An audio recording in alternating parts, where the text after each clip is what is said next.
दोस्तों, आप सभी का स्वागत है इजी ज्ञान में। दोस्तों, आज के इस वीडियो में हम जेपीएससी पेपर 2 के लिए प्रैक्टिस सेट 26 को करेंगे, जो कि आने वाले जेपीएससी एग्जाम के लिए बहुत ही इंपॉर्टेंट है। दोस्तों, शुरू करने से पहले अगर आपने अभी तक हमारे चैनल को सब्सक्राइब नहीं किया है तो दोस्तों प्लीज कर लें। तो आइए शुरू करते हैं। दोस्तों, हमारा पहला सवाल है, राज्य आपदा प्रबंधन प्राधिकरण की अध्यक्षता किसके द्वारा की जाती है? राज्य आपदा प्रबंधन प्राधिकरण की अध्यक्षता किसके द्वारा की जाती है? तो दोस्तों, हमारा जवाब हो जाएगा ऑप्शन नंबर सी, मुख्यमंत्री के द्वारा। किसके द्वारा? मुख्यमंत्री के द्वारा। अगला सवाल है दोस्तों कि मुंडामान की शासन व्यवस्था की सफलता से प्रेरित होकर किसने कोल्हान में प्रचलित दंड प्रणाली को लेखबद्ध किया था? तो दोस्तों, हमारा जवाब हो जाएगा option number C, captain Wilkinson ने। किसने? कैप्टन विल्किंसन ने। दोस्तों, अगला सवाल है कि राज्य में कौन सा जिला सूखे से अत्यधिक प्रभावित होता रहा है? राज्य में कौन सा जिला जो है ये सूखे से अत्यधिक प्रभावित होता रहा है? तो दोस्तों, हमारा जवाब हो जाएगा ऑप्शन नंबर डी, पलामू। दोस्तों, हमारा अगला सवाल है, कहता है कि राज्य में वज्रपात से निपटने के लिए विशेष ट्रेनिंग मॉड्यूल किसके द्वारा तैयार किया गया है? तो दोस्तों, हमारा जवाब हो जाएगा option number A, Shri Krishna लोक प्रशासन संस्थान। क्या हो जाएगा? राज्य में वज्रपात से निपटने के लिए विशेष ट्रेनिंग मॉड्यूल किसके द्वारा तैयार किया गया है? तो श्री कृष्ण लोक प्रशासन संस्थान के द्वारा। दोस्तों, हमारा अगला सवाल है, अगला सवाल कहता है कि भूकंप की संवेदनशीलता की दृष्टि से झारखंड का कौन सा जिला जो है ये जोन 2 के अंतर्गत आता है? तो दोस्तों, हमारा जवाब हो जाएगा option number B, Godda Sahibganj का उत्तरी भाग। दोस्तों, हमारा अगला सवाल है, अगला सवाल हमसे कहता है दोस्तों कि आपदा प्रबंधन के तहत किन बातों पर विशेष ध्यान दिया जाता है? आपदा प्रबंधन के तहत किन बातों पर दोस्तों विशेष जो है ध्यान दिया जाता है? तो दोस्तों, युद्ध स्तर पर बचाव का कार्य करना भी इस पर भी ध्यान दिया जाता है। फिर आपदाग्रस्त क्षेत्रों से लोगों को सुरक्षित स्थान पर पहुंचाना भी इसका प्रारंभिक कार्य है। फिर है भोजन, जल, दवाई की व्यवस्था करना भी। तो इन सारी ही तमाम बातों का क्या बोलते हैं ध्यान में रखा जाता है। तो हमारा जवाब हो जाएगा ऑप्शन नंबर डी, दिए गए सभी बात। नेक्स्ट है दोस्तों कि झारखंड राज्य के बोड़िया मंदिर का निर्माण निम्नलिखित में से किसके सहयोग से किया गया था? तो दोस्तों, किसके सहयोग से किया गया था? तो हमारे जवाब हो जाएगा राजा रघुनाथ। ठीक है, राजा रघुनाथ के साथ के सहयोग से ही जो है झारखंड राज्य के बोड़िया मंदिर का निर्माण किया गया था। दोस्तों, हमारा अगला सवाल है, कहता है कि राज्य सरकार ने आपदा प्रबंधन योजना को अंतिम रूप कब दिया है? तो दोस्तों, हमारा जवाब जाएगा ऑप्शन नंबर सी, 2009 को दिया है। कब दिया है? 2009 को ही राज्य सरकार ने आपदा प्रबंधन योजना को अंतिम रूप दिया है।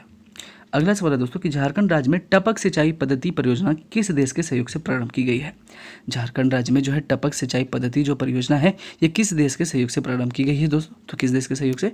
जापान के सहयोग से ही प्रारंभ की गई है।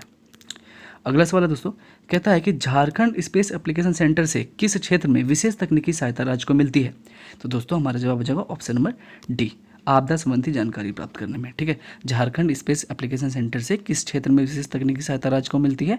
तो आपदा संबंधी जानकारी जो भी इन्फॉर्मेशन है इसको ज्ञात करने में जो है इसकी सहायता मिलती है किसको? राज्य को। अगला सवाल है दोस्तों, कहता है कि किस तिथि को रांची नगर निगम अपना स्थापना दिवस मनाती है? ठीक है, किस तिथि को रांची नगर निगम अपना जो है स्थापना दिवस मनाता है? तो दोस्तों, किस तिथि को मनाता है? ये 15 सितंबर को मनाता है। अगला सवाल है दोस्तों, कहते हैं कि विशिष्ट साहित्यिक योगदान के लिए राज्य के साहित्यकारों में से एक को राधाकृष्ण पुरस्कार दिया जाता है। इस बार किसे दिया गया था? तो दोस्तों, इस बार किसे दिया गया था? पंकज मिश्रा को दिया गया था। अगला सवाल, राज्य में गरीबी समाप्त करने का लक्ष्य कब तक रखा गया है? तो दोस्तों, राज्य में गरीबी समाप्त करने का लक्ष्य जो है ये 2030 तक रखा गया है। कब तक रखा गया है? 2030 तक। अगला सवाल है कि गांव एक शहर को खुले में शौच से मुक्त कराने का लक्ष्य कब तक रखा गया है? गांव एवं शहर को, ठीक है, गांव एवं शहर को खुले में शौच से मुक्त कराने का लक्ष्य जो है ये कब तक रखा गया है दोस्तों? तुम्हारा जवाब हो जाएगा ऑप्शन नंबर डी, 2030 तक। चलते हैं दोस्तों अगले सवाल की ओर। अगला सवाल कहता है कि कस्तूरबा गांधी बालिका विद्यालय में अनुसूचित जाति, जनजाति, पिछड़ा वर्ग, अल्पसंख्यक समुदाय के नामांकन के लिए कितना प्रतिशत सीटें आरक्षित है? ठीक है, कहता है कि कस्तूरबा गांधी बालिका विद्यालय में अनुसूचित जाति, जनजाति, पिछड़ा वर्ग, अल्पसंख्यक समुदाय के नामांकन के लिए कितना % जो है सीटें ये आरक्षित है? तो 75% सीटें दोस्तों क्या है? आरक्षित है। दोस्तों, हमारा अगला सवाल है कि राज्य सरकार ने पर्यावरणविद और सामाजिक कार्यकर्ताओं के दबाव में कब से पॉलीथीन के उपयोग पर बैन लगा दिया है? तो दोस्तों हमारा जवाब हो जाएगा ऑप्शन नंबर सी, मार्च 2011 से। अगला सवाल है कि राज्य सरकार ने 22 से 23 सितंबर को मत्स्य महोत्सव का आयोजन किया। मत्स्य बीज का उत्पादन लक्ष्य क्या रखा गया है? ठीक है, राज्य सरकार ने 22 से 23 सितंबर को मत्स्य महोत्सव का आयोजन किया। ठीक है, मत्स्य बीज का उत्पादन लक्ष्य क्या रखा गया है? तो दोस्तों यहाँ जिक्र हो रहा है 2020 के 22 से 23 सितंबर को। ठीक है, तो मत्स्य महोत्सव का आयोजन किया गया जिसमें मत्स्य बीज का उत्पादन लक्ष्य जो है कितना रखा गया दोस्तों? तो क्या रखा गया दोस्तों? तुम्हारा जवाब जो ऑप्शन नंबर ए 350 करोड़। उत्पादन लक्ष्य क्या रखा गया? 350 करोड़। अगला सवाल है कि निम्नलिखित में से कौन सी रचना फूलचंद महतो की है? तो कौन सी रचना जो है फूलचंद महतो की है? तो भीमसेक सूत। ठीक है, भीमसेक सूत जो है फूलचंद महतो की रचना है। अगला सवाल है, कहता है कि झारखंड क्षेत्र में वन प्रबंधन का सर्वप्रथम प्रयास किसके द्वारा किया गया था? तो दोस्तों हमारा जवाब हो जाएगा option number B, JF Hewitt के द्वारा। अगला सवाल है कि राज्य में वन विकास निगम की स्थापना किस वर्ष की गई है? दोस्तों हमारा जवाब क्या हो जाएगा? ऑप्शन नंबर बी, 23 मार्च 2002 को। अगला सवाल है, कहता है कि वन उत्पादों से होने वाली आय का वितरण का वन नीति में क्या प्रावधान है? तो दोस्तों क्या प्रावधान है? हमारा जवाब हो जाएगा वन समिति के सदस्यों के बीच आय का बंटवारा। अगला सवाल है दोस्तों, कहता है कि उपलब्ध आंकड़ों के आधार पर वन समितियों के द्वारा अब तक कितना वर्ग किलोमीटर वन क्षेत्र का प्रबंधन एवं संरक्षण का कार्य हो रहा है? तो दोस्तों हमारा जवाब क्या हो जाएगा? Option number A, 21,860। ठीक है, वर्ग किलोमीटर वन क्षेत्र। अगला सवाल है, कहता है कि नियमावली 2008 के अनुसार वन अधिकार समिति का गठन करने का अधिकार किसे प्राप्त है? तो दोस्तों ये अधिकार जो है किसे प्राप्त है? ग्राम सभा को। किसे प्राप्त है? ग्राम सभा को। अगला सवाल है दोस्तों, कहता है कि राज्य सरकार द्वारा वन्य प्राणियों से हुई क्षति के विरुद्ध कच्चे मकान की क्षति पर क्या आर्थिक सहायता की राशि तय है? तो दोस्तों कितनी आर्थिक सहायता की राशि तय है? तो आर्थिक सहायता की राशि है 50,000 रुपये। चलते दोस्तों अगले सवाल की ओर। अगला सवाल हमसे कहता है दोस्तों कि गाय, बैल, भैंस आदि की मृत्यु पर वन्य प्राणियों द्वारा कितनी राशि का भुगतान का प्रावधान है? तो कितनी राशि का भुगतान का प्रावधान है? 10,000 रुपये का। दोस्तों अगला सवाल है कि झारखंड के किस जिले में जवाहरलाल नेहरू जैविक उद्यान है? दोस्तों हमारा जवाब क्या हो जाएगा? ऑप्शन नंबर बी, बोकारो में है। ठीक है, बोकारो जिले में ही जवाहरलाल नेहरू जैविक उद्यान है। अगला सवाल है, हरी पहाड़ी नामक रमणीय झील किस अभयारण्य के बीच स्थित है? ठीक है, तुम्हारा जवाब क्या हो जाएगा दोस्तों? हमारा जवाब हो जाएगा ऑप्शन नंबर सी, तोपचांची के बीच। ठीक है, कहता है कि हरी पहाड़ी नामक जो रमणीय झील है ये किस अभयारण्य के बीच है स्थित है? तो तोपचांची अभयारण्य के बीच स्थित है। अगला सवाल, झारखंड में कितने राष्ट्रीय उद्यान है दोस्तों? तो झारखंड में कितने राष्ट्रीय उद्यान है? केवल एक। तो हमारा जवाब क्या हो जाएगा? Option number D. अगला सवाल है दोस्तों, कहता है कि बिरसा भगवान जैविक उद्यान किस स्थान पर अवस्थित है? तो दोस्तों किस स्थान पर अवस्थित है? रांची में। ठीक है, बिरसा भगवान जैविक उद्यान कहाँ पर है? रांची में। अगला सवाल, राज्य वन प्राणी परिषद का उपाध्यक्ष कौन होता है? राज्य वन्य प्राणी परिषद का उपाध्यक्ष दोस्तों कौन होता है? तो कौन होता है? वन एवं पर्यावरण मंत्री। चलते अगले सवाल क्या दोस्तों, कहता है कि कौन राज्य की जलवायु को प्रभावित करने वाला कारक नहीं है? तो कौन ऐसा कारक नहीं है? तो हमारा जवाब जो ऑप्शन नंबर डी, सोन नदी। ठीक है, कौन राज्य की जलवायु को प्रभावित करने वाला कारक नहीं है? तो सोन नदी जो है राज्य की जलवायु को प्रभावित करने वाले कारक नहीं है। बाकी कौन कौन से कारक है जो राज्य की जलवायु को प्रभावित करते हैं? कर्क रेखा की स्थिति भी, ऊंचाई भी और दक्षिण पश्चिमी मानसून भी जो है राज्य की जलवायु को प्रभावित करते हैं। अगला सवाल है कि वायुमंडल में पाया जाने वाला एरोसोल है क्या? ठीक है, वायुमंडल में जो पाया जाने वाला जो एरोसोल है वो क्या है दोस्तों? तो दोस्तों वो जो एरोसोल है ये वायुमंडलीय में लटके हुए तरल या ठोस कण है। ठीक है, ये एरोसोल क्या है वायुमंडल में पाया जाने वाला? तो ये कौन है? वायुमंडल में लटके हुए तरल या ठोस कण है दोस्तों। चलते दोस्तों अगले सवाल की ओर। कहता है कि राज्य में जो है मानसून कब लौटता है? राज्य में मानसून कब लौटता है दोस्तों? तो मध्य अक्टूबर में लौटता है। कब लौटता है? मध्य अक्टूबर में। अगला सवाल है, राजमहल ट्रैप राज्य के किस भाग में अवस्थित है? ठीक है, राजमहल जो ट्रैप है यह राज्य के किस भाग में अवस्थित है दोस्तों? तो ये उत्तरी पूर्वी भाग में स्थित है। किस भाग में स्थित है? उत्तर पूर्वी भाग में। अगला सवाल कहता है कि राज्य में प्रथम औद्योगिक नीति को कब अधिसूचित किया गया था? ठीक है, तो कब अधिसूचित किया गया था दोस्तों? तो हमारा जवाब हो जाएगा ऑप्शन नंबर ए, 1 अगस्त 2001 को। चलते हैं अगले सवाल की ओर। कहते हैं कि राज्य की स्थानीयता नीति डोमेसाइल को किस तिथि को कैबिनेट की बैठक के बाद परिभाषित किया गया था? तो दोस्तों किस तिथि को? हमारा जवाब हो जाएगा 7 अप्रैल 2015 को। दोस्तों हमारा अगला सवाल है, 5वीं अनुसूची के अंतर्गत पड़ने वाला अनुसूचित क्षेत्र का प्रतिशत राज्य में क्या है? तो दोस्तों हमारा जवाब हो जाएगा ऑप्शन नंबर ए 55%। अगला सवाल है, झारखंड सरकार ने किस वर्ष को महिला उद्यमी वर्ष घोषित किया है? किस वर्ष को महिला उद्यमी वर्ष घोषित किया है दोस्तों? तो किस वर्ष को? 2017 को। चलते दोस्तों अगले सवाल की ओर। अगला सवाल है कि झारखंड में किसे प्राकृतिक आपदा से मृत्यु पिछले वर्ष सर्वाधिक हुई थी? ठीक है, कहता है कि झारखंड में किस प्राकृतिक आपदा से, कौन ऐसा प्राकृतिक आपदा है जिससे मृत्यु पिछले वर्ष सबसे ज्यादा हुई है? तो दोस्तों यह है वज्रपात। किसके कारण? वज्रपात के कारण ही। अगला सवाल है, राज्य का पहला बिजली घर कहाँ स्थापित किया गया था? राज्य का जो है पहला बिजली घर ये कहाँ पर स्थापित किया गया था? तो तिलैया में। ठीक है, कहाँ पर? तिलैया में। चलिए दोस्तों अगले सवाल की ओर। कहता है कि रांची जिले के किस गांव में मगर प्रजनन केंद्र स्थापित किया गया है? बताइए, रांची जिले के किस गांव में मगर प्रजनन केंद्र स्थापित किया गया है? दोस्तों हमारा जवाब क्या हो जाएगा? ऑप्शन नंबर बी मोटा में। कहाँ पे? मोटा में। अगला सवाल है, अगला सवाल कहता है कि कोड़कर द्वारा बनाई गई जमीन को कितने वर्षों तक रैयत को मालगुजारी नहीं देने की छूट है? ठीक है, कोड़कर द्वारा बनाई गई जमीन को कितने वर्षों तक रैयत को मालगुजारी नहीं देने की छूट है? तो दोस्तों हमारा जवाब हो जाएगा ऑप्शन नंबर डी 4 वर्ष तक। अगला सवाल है, कहता है कि एसपीटी एक्ट के किस धारा के आधार पर रैयत को अपने उपयोग के लिए अपनी जोत में बिना किसी अधिकार शुल्क के ईंट या खपरे बनाने का अधिकार होगा? ठीक है, तो हमारा जवाब क्या हो जाएगा? ऑप्शन नंबर बी धारा 15 के तहत। चलते दोस्तों अगले सवाल की ओर। कहता है कि एसपीटी एक्ट के अनुसार उपायुक्त किसी ग्राम प्रधान की नियुक्ति निश्चित ग्राम के जमाबंदी रैयतों के कितने सदस्यों की सहमति से करेगा? ठीक है, कहता है कि एसपीटी एक्ट के अनुसार उपायुक्त किसी ग्राम प्रधान की नियुक्ति निश्चित ग्राम के जमाबंदी रैयतों के कितने सदस्यों की सहमति से करेगा? तो दोस्तों हमारा जवाब हो जाएगा 2/3 सदस्यों से। 2/3 सदस्य की सहमति से। अगला सवाल है कि एसपीटी एक्ट में भूधारण संबंधी सर्वाधिक शक्ति किसे प्राप्त है? एसपीटी एक्ट में जो है भूधारण संबंधी सर्वाधिक जो शक्ति है ये दोस्तों किसे प्राप्त है? ये प्राप्त है उपायुक्त को। किसे? उपायुक्त को प्राप्त है। अगला सवाल है, कहता है कि गैर आदिवासी रैयत द्वारा भूगतबंद या पूर्ण भोगबंद से रैयती भूमि का हस्तांतरण किस धारा में एसपीटी एक्ट के निर्दिष्ट है? तो दोस्तों किस धारा में है? तो ये धारा 21 में है। अगला सवाल है कि एसपीटी एक्ट के किस धारा में रैयती जोत के विक्रय या दान के हस्तांतरण का वर्णन है? तो दोस्तों किस धारा में वर्णन है? धारा 25 से 26 में।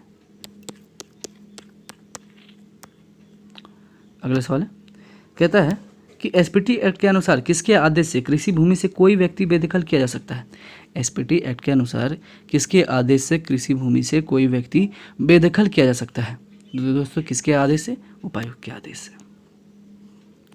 अगला सवाल है, कहता है कि किस एसपीटी एक्ट के धारा के अनुसार उपायुक्त को जमीन के अवैध अंतरण एवं अवैध दखल को निरस्त करने की शक्ति प्राप्त है?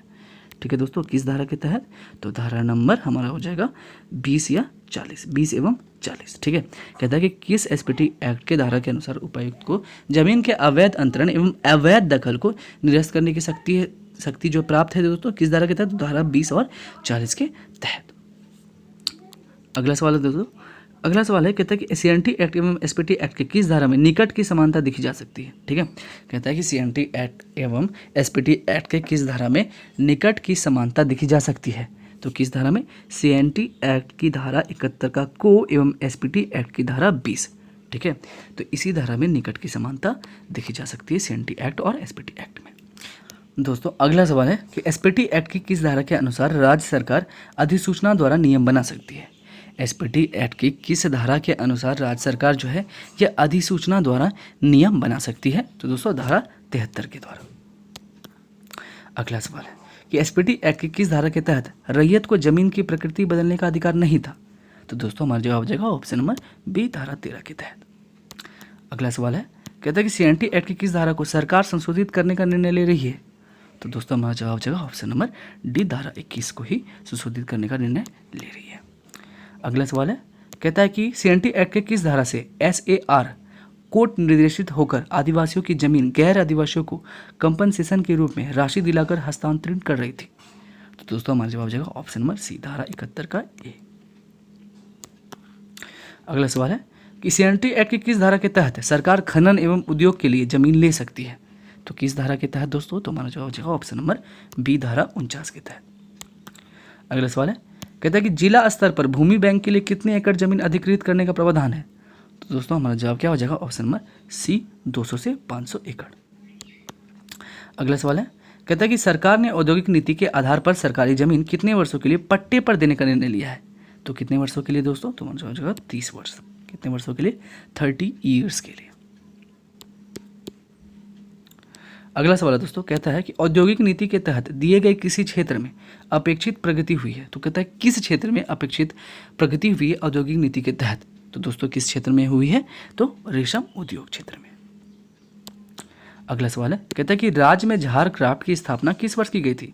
राज्य में जो है झार क्राफ्ट की स्थापना जो है ये किस वर्ष की गई थी दोस्तों? तो 2006 में करी गई थी। अगला सवाल है कि इंडियन एल्यूमिनियम कंपनी मूरी की स्थापना किस वर्ष की गई थी? इंडियन एल्यूमिनियम कंपनी जो है ये मूरी की स्थापना दोस्तों किस वर्ष की गई थी? तो ये 1938 में की गई थी। किस वर्ष? 1938 में। अगला सवाल कहता है कि यूरेनियम प्रोसेसिंग प्लांट जादूगोड़ा की स्थापना किस वर्ष पूर्वी सिंहभूम में की गई थी? ठीक है, यूरेनियम प्रोसेसिंग प्लांट जादूगोड़ा की स्थापना जो है ये किस वर्ष पूर्वी सिंहभूम में की गई थी? दोस्तों किस वर्ष की गई थी? 1967 में। अगला सवाल है कि भूरकुंडा स्थित सीसा उद्योग किस देश की सहायता से स्थापित किया गया है? तो किसकी सहायता से किया गया है दोस्तों? तो जापान की सहायता से। किसकी सहायता से? जापान की सहायता से। दोस्तों हमारा अगला सवाल है कि अपंग या दुर्घटना होने पर राज्य सरकार आदिम जनजाति बीमा योजना के तहत कितनी राशि देती है दोस्तों? तो दोस्तों ये कितनी राशि देती है? ये देती है 25,000 रुपये। अगला सवाल है, कहता है कि सरकार द्वारा अंतर्जातीय विवाह को प्रोत्साहित करने के लिए कितनी राशि देने का प्रावधान है? तो दोस्तों कितनी राशि देने का प्रावधान है? 2500 रुपये का। चलते हैं दोस्तों अगले सवाल की ओर। अगला सवाल हमसे कहता है कि राज्य में साइकिल वितरण योजना की शुरुआत कब की गई थी? ठीक है, राज्य में जो है साइकिल वितरण जो योजना है इसकी शुरुआत दोस्तों कब की गई थी? तो 1 अप्रैल 2002 को। अगला सवाल है, कहता है कि आदिम जनजाति हेतु बिरसा मुंडा आवास योजना 2009 से चल रहा है। ठीक है, अभी इसमें प्रति इकाई आवास हेतु कितनी राशि लाभुक को दिया जाता है? दोस्तों कितनी राशि दिया जाता है? तो 1,34,000 रुपये। अगला सवाल है, कहता है सीएनटी एक्ट में किए जा रहे जमीन की प्रकृति में बदलाव और उसे अधिग्रहण करने के बाद सरकार उसका मुआवजा किस दर से बाजार मूल्य में देगी? ठीक है, तो दोस्तों हमारा जवाब हो जाएगा ऑप्शन नंबर ए, 4 गुना देगी।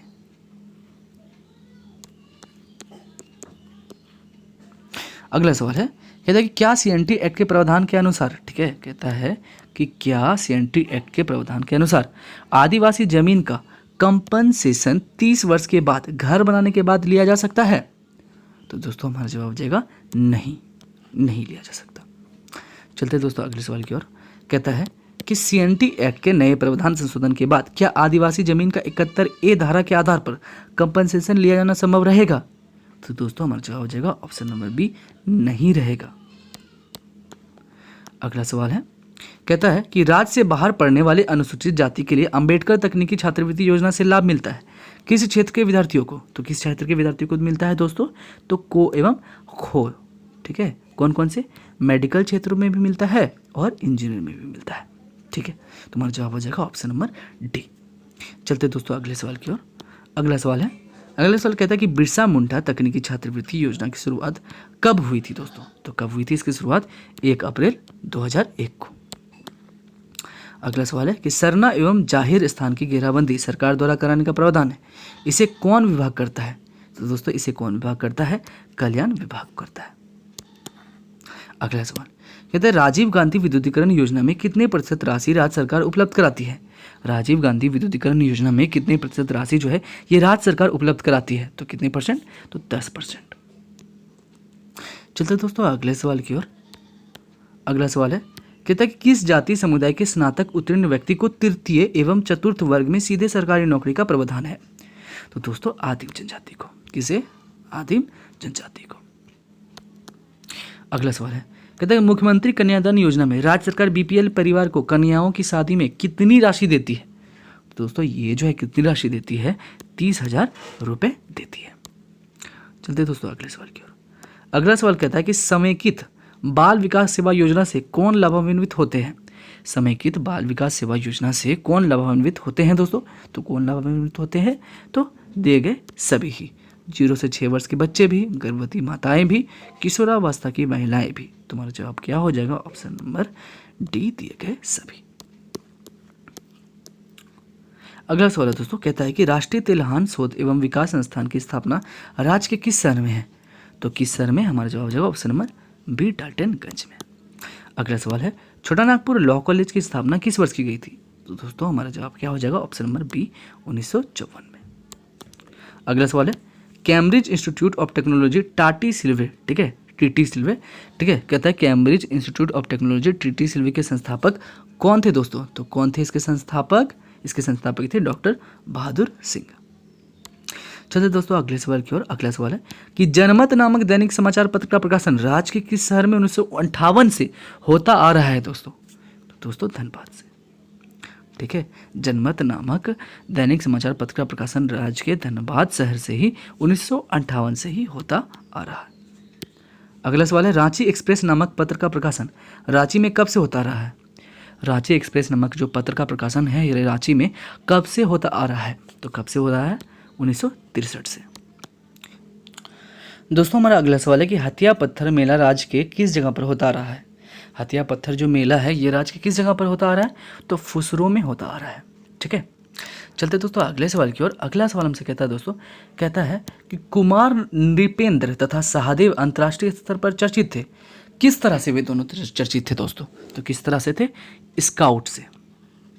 अगला सवाल है, झारखंड निर्यात नीति के द्वारा अखिल भारतीय निर्यात के राज्य को कब तक 2% के पार पहुंचाने का लक्ष्य रखा गया है दोस्तों? तो कब तक रखा गया है लक्ष्य? ये 2020 तक लक्ष्य रखा गया है। अगला सवाल कहता है कि हो जनजाति के मानकी मुंडा शासन प्रणाली में डाकुओं किसकी सहायता करता है? ठीक है, जो है हो जनजाति के मानकी मुंडा शासन प्रणाली में डाकुआ जो है ये किसकी सहायता करता है दोस्तों? तो किसकी सहायता करता है? ये मुंडा की सहायता करता है। अगला सवाल है, कहता है कि 1836 में कोल्हान गवर्नमेंट स्टेट की स्थापना के समय कोल्हान में कितने गांव चिन्हित थे? तो दोस्तों कोल्हान में कितने गांव चिन्हित थे? 620 गांव। अगला सवाल है दोस्तों, अगला सवाल कहता है कि कोल्हान में 26 पीढ़ हैं, इसके प्रमुख को किस नाम से जाना जाता है? तुम्हारा जवाब हो जाएगा ऑप्शन नंबर बी, पीढ़पति के नाम से। अगला सवाल है, 1833 ईस्वी का बंगाल रेगुलेशन एक्ट 13 झारखंड के किस क्षेत्र में प्रभाव पड़ा है इसका? ठीक है, किस क्षेत्र में प्रभाव है इसका? तो किस क्षेत्र में है? कोल्हान क्षेत्र में। अगला सवाल है, डाल्टन नामक विद्वान ने किस जनजाति का मूल क्षेत्र मगध क्षेत्र माना है? तो दोस्तों हमारा जवाब हो जाएगा ऑप्शन नंबर डी, खड़िया। ठीक है, खड़िया जनजाति का मूल क्षेत्र क्या माना है? मगध क्षेत्र। अगला सवाल है, कहता है इतुत बापला किस जनजाति की विवाह का एक प्रकार है दोस्तों? तो संताल जनजाति का एक विवाह का प्रकार है। अगला सवाल है, किस जनजाति में वधु मूल्य को सुकदाम कहा जाता है? किस जनजाति में वधु मूल्य को सुकदाम कहा जाता है दोस्तों? तो कंवर जनजाति में।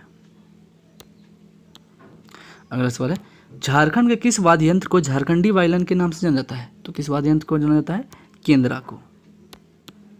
अगला सवाल है, मोतीझरा नामक जलप्रपात राज्य के किस जिले में स्थित है दोस्तों? तो किस जिले में स्थित है? साहिबगंज जिले में। अगला सवाल है, विस्थापन की समस्या सबसे अधिक किस कारखाना या परियोजना में देखी गई है? तो दोस्तों हमारा जवाब हो जाएगा ऑप्शन नंबर बी, स्वर्णरेखा नदी सिंचाई परियोजना में। अगला सवाल है, सामान्यतः किस माह में झारखंड में अग्नि नृत्य की परंपरा चली आ रही है? तो दोस्तों हमारा जवाब हो जाएगा ऑप्शन नंबर बी, चैत बैसाख में। अगला सवाल है कि कार्या एवं तोलों का संबंध दिए गए में से किससे है?